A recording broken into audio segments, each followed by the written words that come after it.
Hey, comic lovers, EMoney and the old man back with you again. So, today we have a very special treat for everybody. We're doing things. We're getting the dog back? Not yet. Still a little too cold for that. Man, he's not going to remember me. He's going to eat my face off. All right, we have a special treat for everybody. We're doing things a little differently today. Today, the old man and I are talking to the co-creators of Space Bastards. Hold it. Told you time and time again. You don't say it, Space Bastards. It's Space Bastards. Okay. Learn something. All right. We're going to be talking to them about, a lot of stuff, but also about their newest issue, Space Bastards Special Delivery. All right. Also, we're going to be reviewing comic books a little later in the show. All right. So, like Roy Sharpton says, tired of getting kicked in the balls? We want you. This is Back Issues.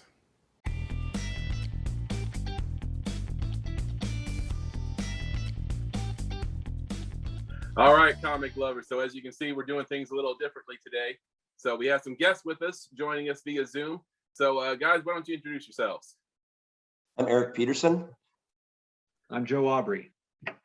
And we write Space Bastards. Right. And No. You're the creators of Space Bastards. Exactly. All right. So if for those some people watching may not know what Space Bastards is. So can you give everyone like a brief synopsis? That how are they going to do that? And just say a little something that makes them want to go out and grab the first issue. I don't know if you can do that in about 10 minutes. It's about space mailmen. It's about members of the Intergalactic Postal Service. Okay. And like, what's like the main difference between Space Bastards mailmen than your typical mailmen, would you say? Joe? An extreme tenacity toward violence. Right. It's a death race model. They can kill each other and steal packages from one another. The mailman that actually ends up delivering the package gets paid. The other ones end up dead or get nothing. So they're always at each other's throats. Absolutely love it. All right, so why don't you just give us a little background? How did you guys get started in this? I don't know if that was 15 years ago or what. Yeah, probably. I was doing some independent comics. I did a comic book called Jesus Christ in the Name of the Gun with Ethan Nicole and Ryan Cody and Gabo. And at the same time, I met Joe and we were making these kind of short films about cutthroat, intergalactic postal service mailmen, one of which was Davy Proton. Eventually, we realized that it was going to work way better as a comic book series than it ever would getting done with no money on camera, And at that point, we decided to make Space Bastards into a comic. Joe and I teamed up on it. So the Space Bastards films, like someone can go and watch them? No, I deleted all of them. It would be really hard to find them. I can tell you what, though, if you do have issue 1, and you flip to there's a little history of Space Bastards segment at the very end, kind of a behind the scenes look. There's a QR code you can scan and it'll play some old clips from it. Oh, really? Okay. Yeah. Definitely doing that. Yeah, that's neat.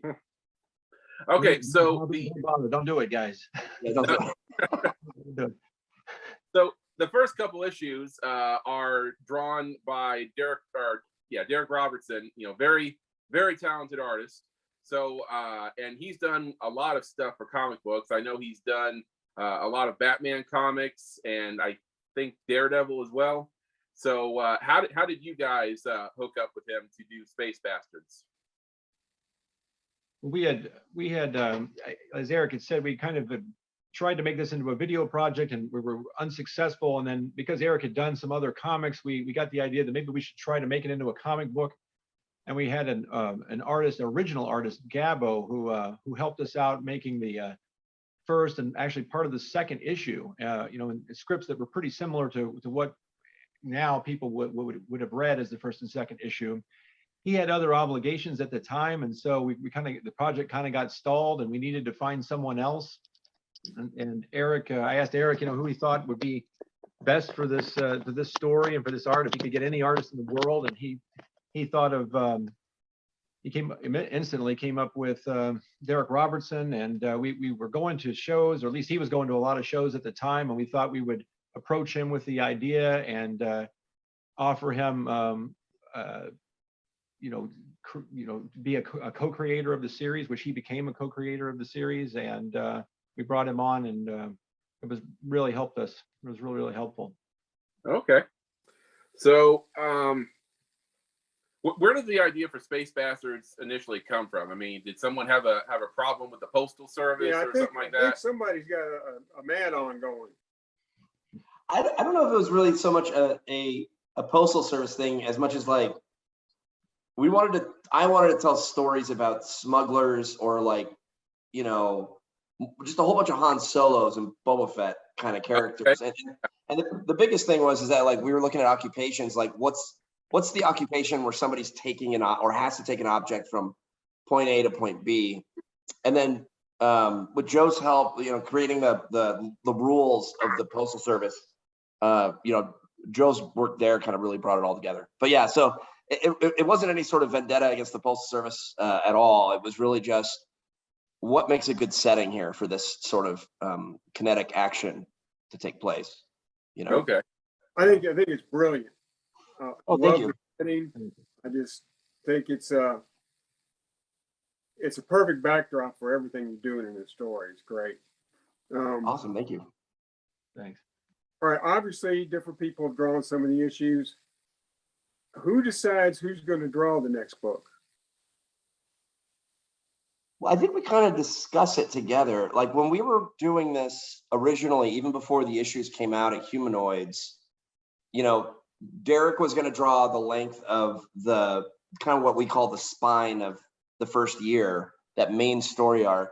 And then we had the idea of like, man, there's other artists that we would really love to see their take on Space Bastards. And I know there's the Humanoids order, like issues, I want to say it's like 1 through 5 or Derek, and then it kind of takes a break and you get some of the other stories.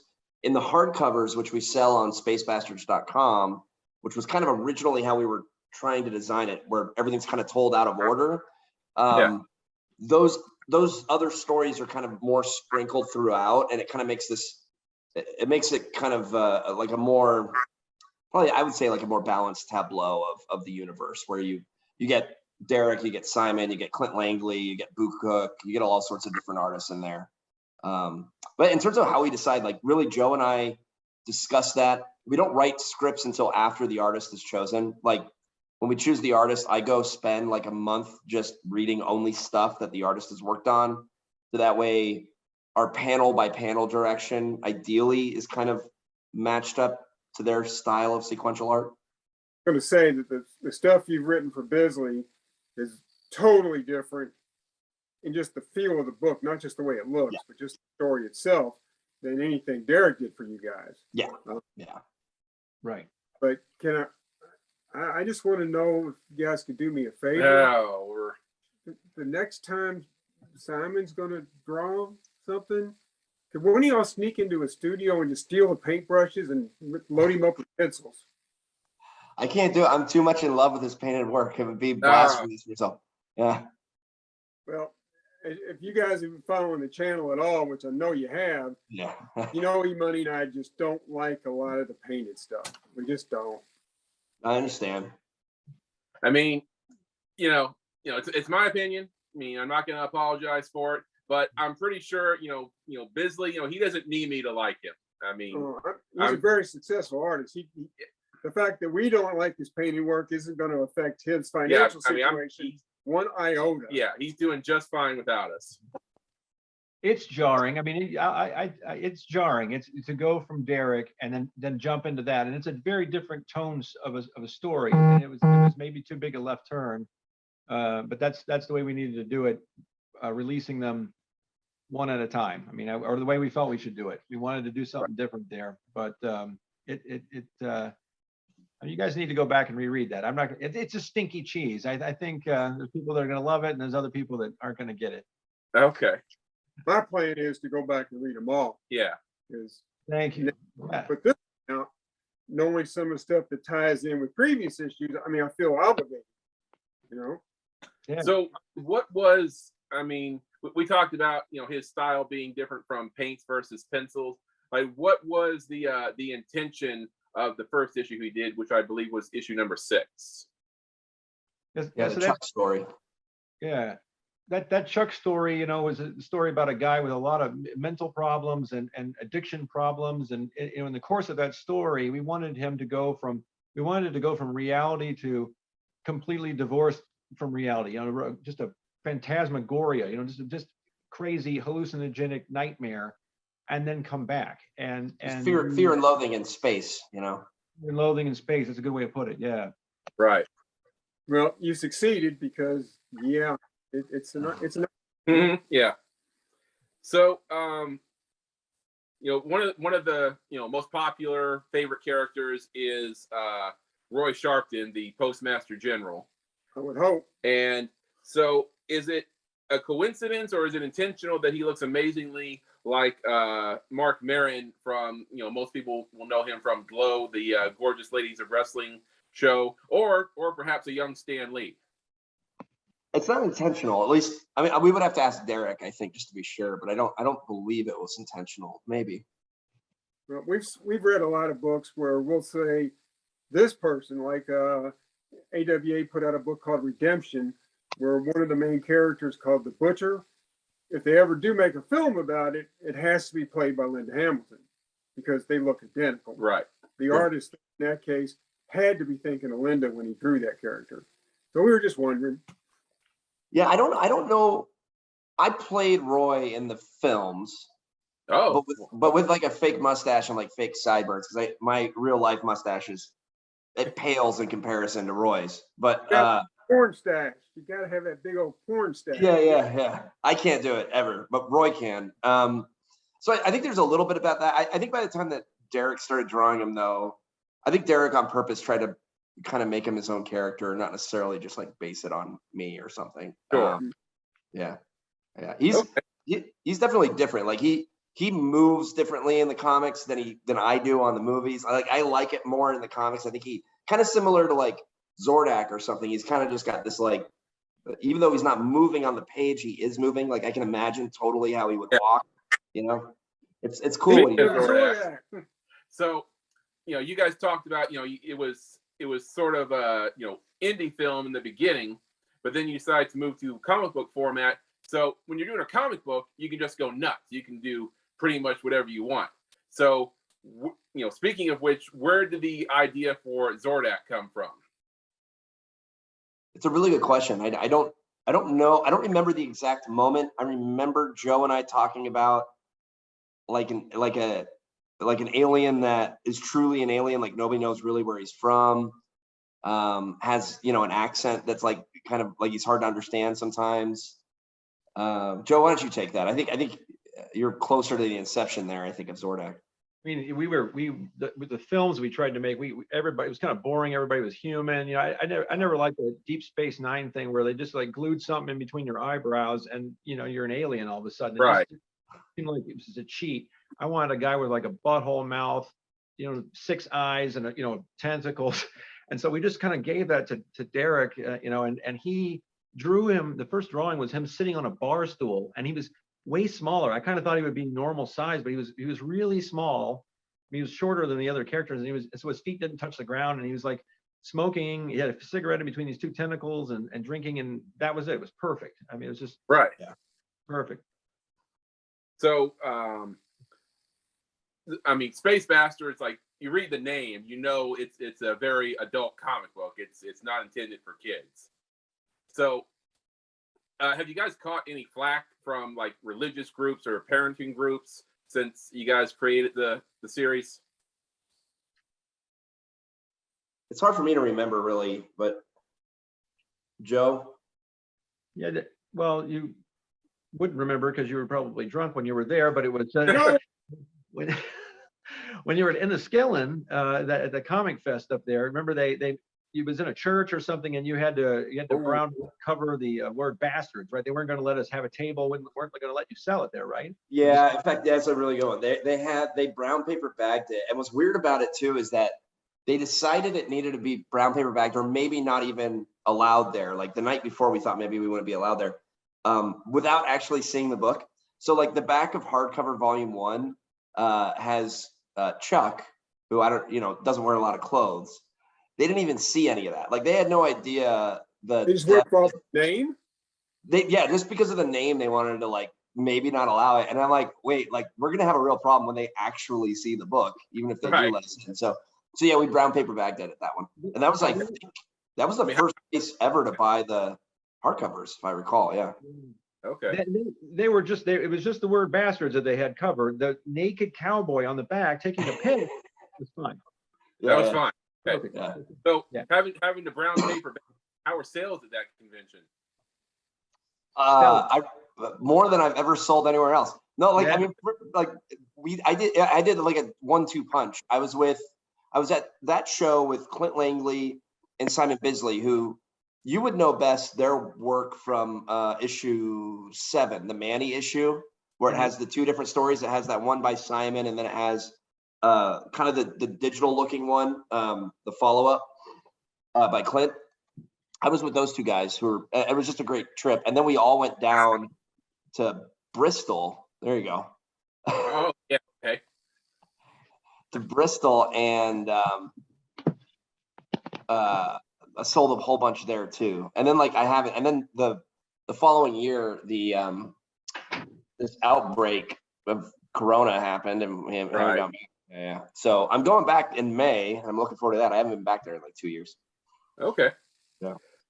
All right. So I think this one's yours. Yeah, this question, you've probably been asked it 100,000 times, but I got to throw it out there.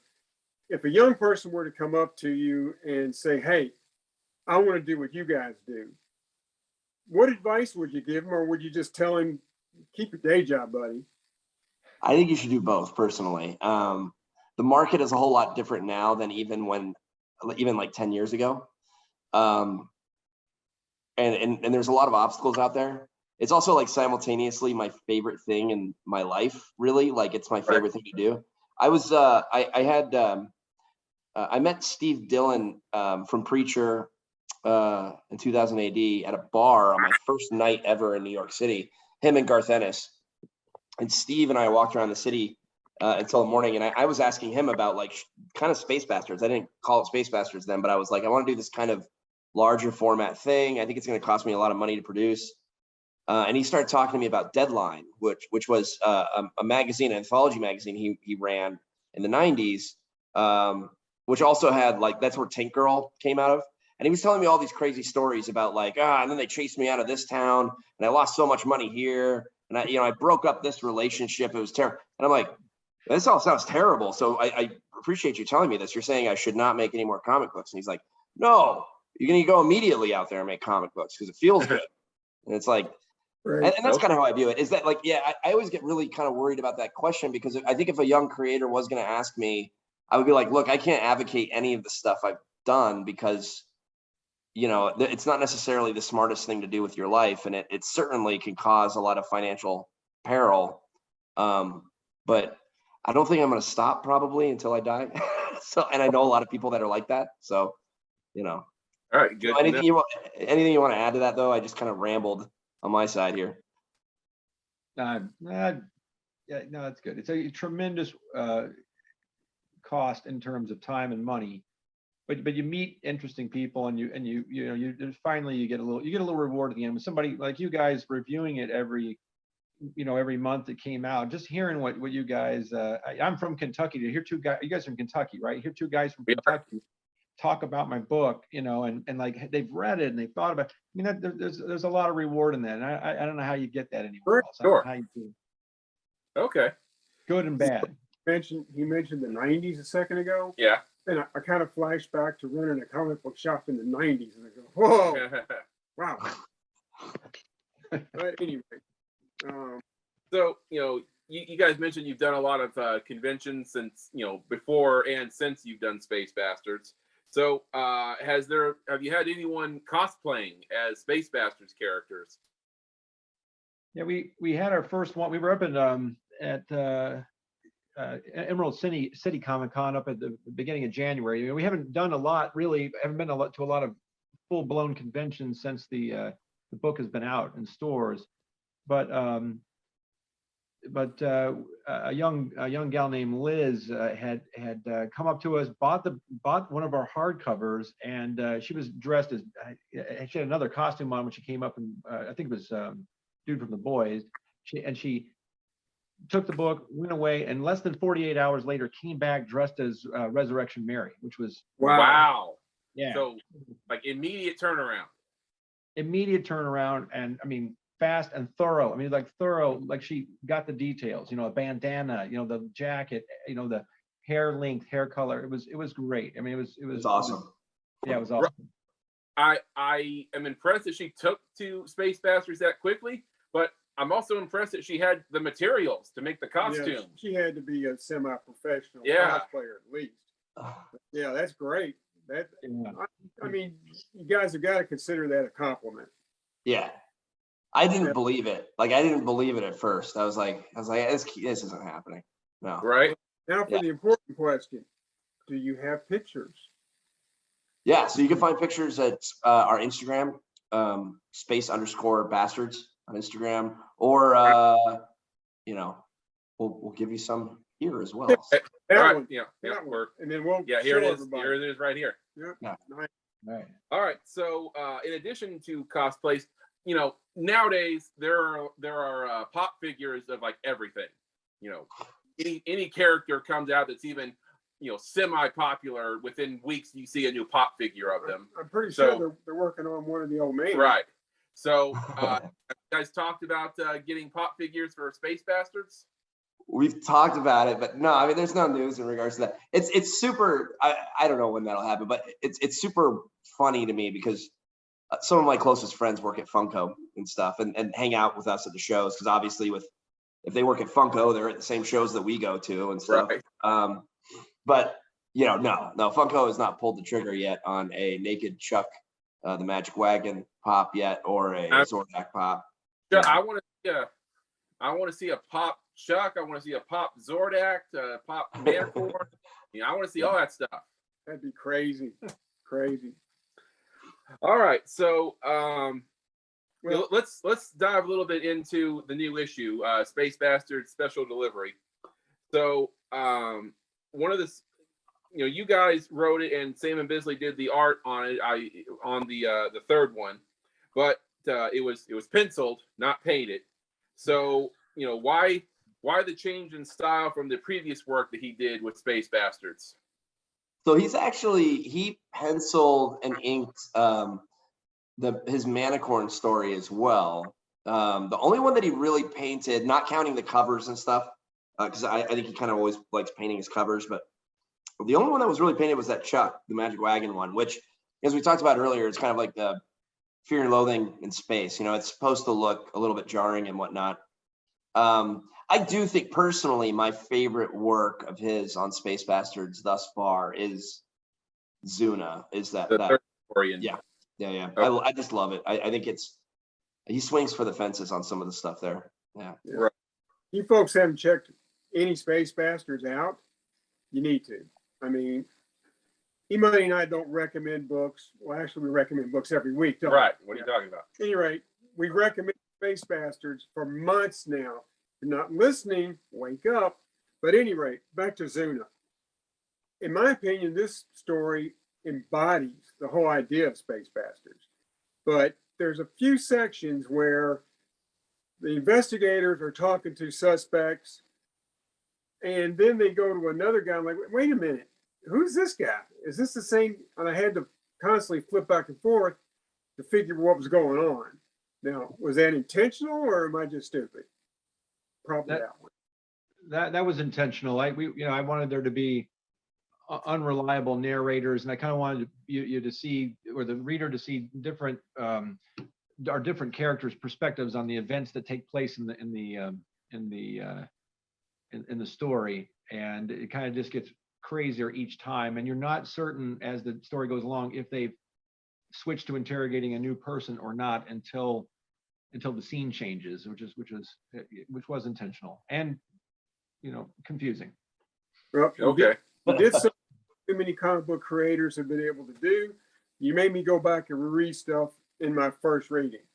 Oh, thank you. back and reread it a second time because I started realizing I was missing stuff. For example, the character Sneed. I didn't realize he was actually the same guy in all three stories because the artwork is so different. Then once I figured it out, the final scene, Sneed threatens Sharpton, the postmaster general. I So, want him to get the shot. right. I want him to go after Sharpton. Is that something we can look forward to? Maybe, yeah. I don't want to spoil things, but yeah, maybe. Okay. I mean, I really enjoyed the second story. You know, I love the artwork on that one, and that's kind of, I guess it's the origin story of Sneed in that one, where the space bastards come into the bar and they steal his girl and walk off with her, and then in the third story we see the culmination of his plot to take revenge on the space bastards, and now he's he's been neutralized for the moment, but obviously he's not done yet. Hope not. Or at least that's what I get from it. So you kind of already answered the question. We can expect to see a lot more space bastards in the future. I mean, I hope so. Like kind of what we said earlier is that like comic books are kind of they're expensive to make and they take a lot of time and resources, and Space Bastards is a weird one because it takes that much extra. Like, I mean, it's those artists and that quality is a little bit a little bit deeper into the pockets and whatnot. So I really want to. I mean, I love Space Bastards. I really want to keep doing it, until somebody forces me not to. But I can't tell you, like, when we were with Humanoids, they came out swinging, especially those first 6 months. Like, a lot of great reviews, a lot of book sales. It's done really, really well. At the same time, too, I don't think we're quite there yet to get a second year. We need to sell quite a few more hardcovers, I think, for us to really get the capital we need to be able to commence on another financial undertaking of like another year of Space Bastards. But we're close. We'll see. We've got some events I think coming up here soon that I think will certainly help. Okay, great. So if people want to support Space Bastards, where do they have to go? Spacebastards.com. That's the easiest place. Okay. You can find us on social media as well. Look up Space Bastards on Twitter or Instagram. That's where they find you on social media. So Yeah. they find you on Twitter and on Instagram. Those are the big ones. We're also, you can find the Intergalactic Postal Service also on Facebook. But I think our most active ones, really, thanks to Joe, are Twitter and Instagram. Okay. Yeah. All right. So one last touch on the story Zuna. In my humble opinion, I don't know why I said humble, but I did. Zuna wraps up pretty much everything that Space Bastards is. You've got mayhem, you've got sex, you got outlandish characters, you have ultra violence, you have more mayhem. It's wonderful. So how do you guys feel about the story? I mean, we've been telling you what we think. What'd you think about Zuna? It's one of my top 3, if not my top. Despite your unusual relationship with Simon Bisley Art, like Simon's the person I talk to all the time, and Simon will still call me and leave me voice messages just laughing about some of the stuff that he drew in Zuna, which is strange. Like that's not always the case with him or any of our other artists. And to be honest with you, I still laugh about it too. Like I think it's just you summed it up actually really, really well. It's got all my favorite ingredients of a good Space Bastard story. It's also different. It's jarring. The unreliable narrator stuff is jarring, which is, I think, also that thing that kind of keeps your readers on their toes. That's kind of, I think, another crucial ingredient of Space Bastards. And male genitals, like middle-aged men. Hairy, male. naked. Yeah.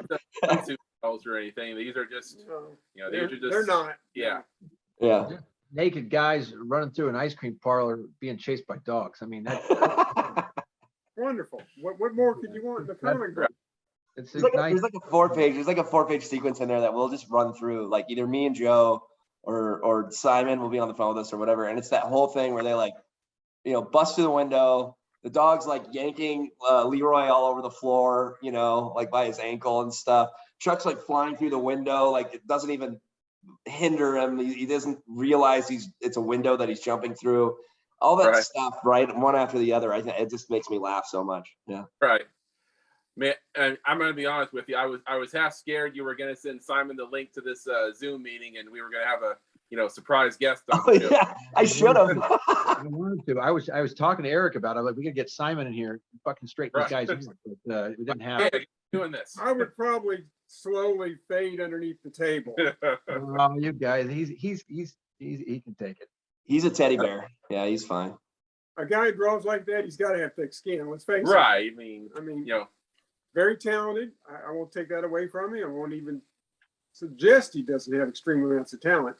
Just a certain style that he does, I don't care for it. But Sure. Yeah, no, I understand.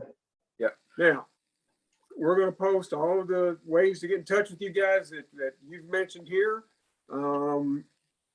Is there anything else we need to do before we let these guys get about their day? No, I think we have everything we need here, and hopefully, some new fans are being born as we speak, watching this video. Well, I can honestly say that I've done everything in this old man's power when I'm at the comic shop, and I work part-time there, just helping them out a little bit. And I'm the one who's recommended the book to them, to everybody that I see, because every adult that I see, because I think it's one of the best comic books being published today. I really do. It's not me blowing smoke. I honestly feel that way. Thank you so much. That's great. We've loved your reviews all year. Yeah. Thank you so much for watching too. I really appreciate it. That's great. I appreciate you guys reading and just the support and even the intermittent dialogue through the messages and everything. And you guys hanging in there with us after you read an issue you didn't like or a couple of issues you didn't like and you hung in there. And I really I wasn't about to give up. Hell no. Hell no. I'm no quitter. appreciate it. Yeah, All thank right, you. guys. Thank you so much. Hope to talk to you soon. Maybe maybe we'll see you at a convention down the road. I hope so. Yeah. We do. We stop it and talking some more. Yeah. All right. All right, guys. All right, guys. Thank you. Thanks so much. Bye. All right. Take care. All right. So special thanks to Eric and Joe for joining us today. All right. Now on to this week's comic book reviews. Now, if you've never been with us before, here's how we do this. We grade these comics on a 5-shield rating system. We give it each 2 scores, one for writing and story and the other one for artwork. And then we combine the 4 scores together and give the comic an average overall score. That's how that works. All right, so we actually have 4 issues to grade today. Well, that's because there was a tie again. Okay. As usual, if you've been watching the channel, you know we have a lot of ties. And we have some sort of competition to decide which one of us is going to pick the order of the tie books. Y'all ever played laser tag? The old man has not. I should have known when EMoney suggested it that it was not going to be good for me. Because there's a lot of freaking running in laser tag. I wore out in the first 2 minutes and tried to pick a spot to hide, and I just got zapped. Thing was going off every 2 seconds. It's ridiculous. You cheated. But anyway, By moving. so if you don't like the order of books 2, 3, and 4 today, anyway, All right. number 4 on the hit parade this week from Marvel, Maestro World War M, number 1. Now, I didn't read any of the Maestro series, the last series, so didn't know what to expect, but it's pretty good. All right. So, we start off this comic book with the Abomination, and the Abomination is living in this world where he's a high-ranking general in Russia, but then we find out that the reality that Abomination thought he knew isn't real, and he wakes up and he's in this post-apocalyptic type world where the Maestro is kind of ruling over what's left of it, or a lot of it. So Abomination is walking through this, deserted wasteland trying to, make sense of what's going on. And he gets some visitors from beneath the sea come and find him. So we kind of get a an idea of what the surviving characters and heroes are doing in this post-apocalyptic world, and if they're going to join forces against the Maestro. So, great storytelling here. Pretty good artwork. That's why it's our number 4 pick for this week. Maestro World War M, number 1, coming in at 4 shields out of 5. After it was rounded up. Rounding up. All right, so number 3 is another book from Marvel. Mm-hmm. It's a mini-series. This is number 4 out of 6. And it's a book that we've been liking the whole run, and that is Devil's Reign.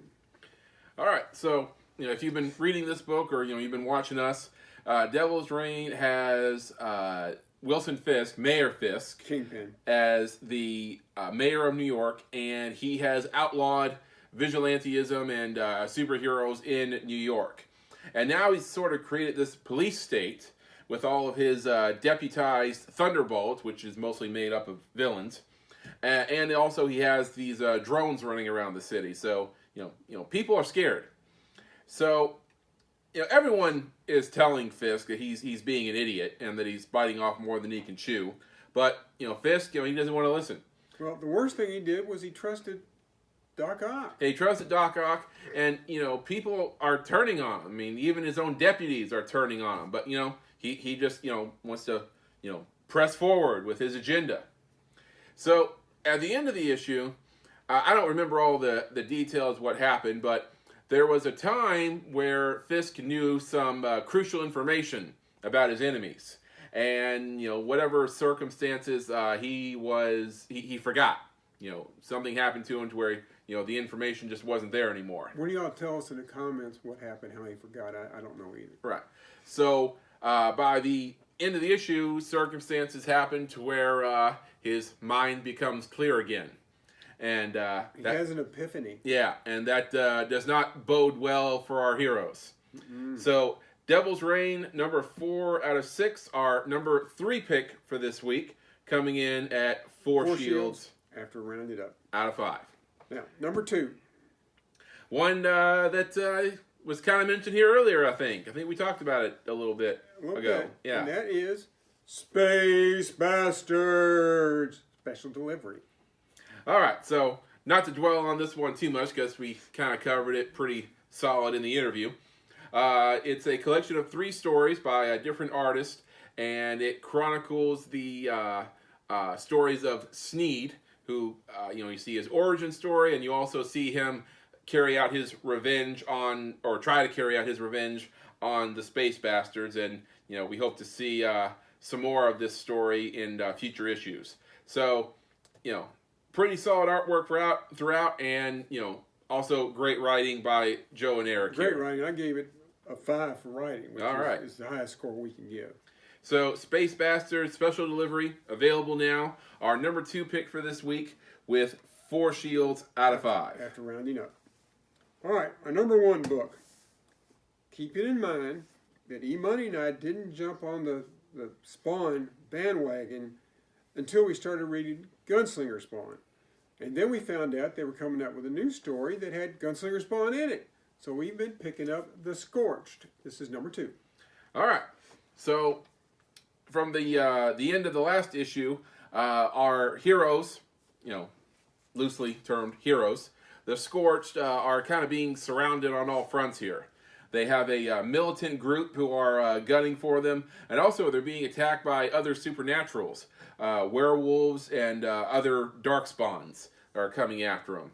So, characters are kind of running rampant here.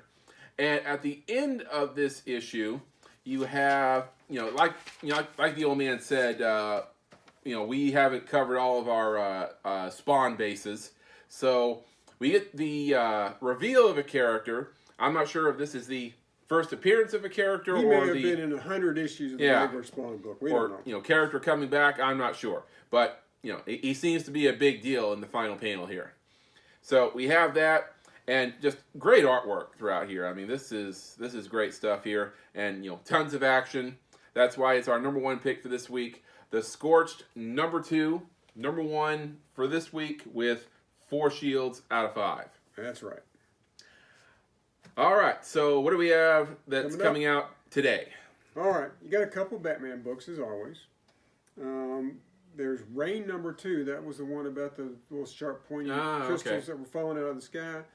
I read the novel and I thought it was pretty good, so I figure I'll try a couple issues of this. You also have G.I. Joe. But really? Yeah, they're doing a #1 of the Saturday morning adventures. I don't know if we'll continue it, but I wanted to check the first one. Okay. I don't remember the last time I picked up a G.I. Joe. It's been a long time. All right. But did you know there was a new Iron Fist in town? I did not. It's not Danny Rand. Not Danny Rand. Okay. New #1 Iron Fist. I'll have to check that out. Thor comes out. All right. That's always good. Knighted, the book is kind of like the Santa Claus, but only it's with the superheroes. Yeah. That's been good so far. This might be the second from the last. Okay. Not sure.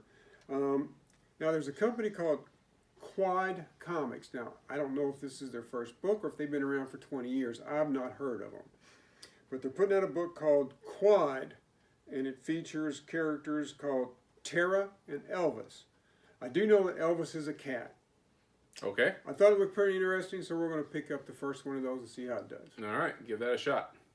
All right. So there is our comic reviews and previews. So that's going to wrap it up for today. You know, no movieism today. You know, we're going to, save something for next week. All right, so I'll let you know a little bit about what's going on the channel. So we just had the season finale of the Book of Boba Fett, and we did our reaction video for that, so you can check it out on our channel. Also, last week we did a CGC unboxing. We headed over to our local comic book shop, Comic Book World, and we unboxed Amazing Fantasy 15. My fingers are still tingling. Yeah. So if you want to see what grade they got, you can check it out in the video. Also, we also unboxed 2 other big comic books. Also, those comics are, last I checked, available for sale still at Comic Book World. So if you're interested, go check them out in Louisville, Kentucky. All right, and we also have another unboxing coming up soon, right? I think we're going to be doing one the next day or two. All right, so check all that out. Don't forget to subscribe. We'll see you guys on the next one. Excelsior. All right, true believers. I know by this part of the video, most of you have already stopped watching and gone to do other things, but I feel that there's a few of you still watching. So I'm going to give you a piece of advice. Well, don't listen to me. Listen to the frickin' Postmaster General, Roy Sharpton, when he tells you to read Space Bastards. Think that's enough Space Bastards for one show? Hmm? Yeah, it's been fun.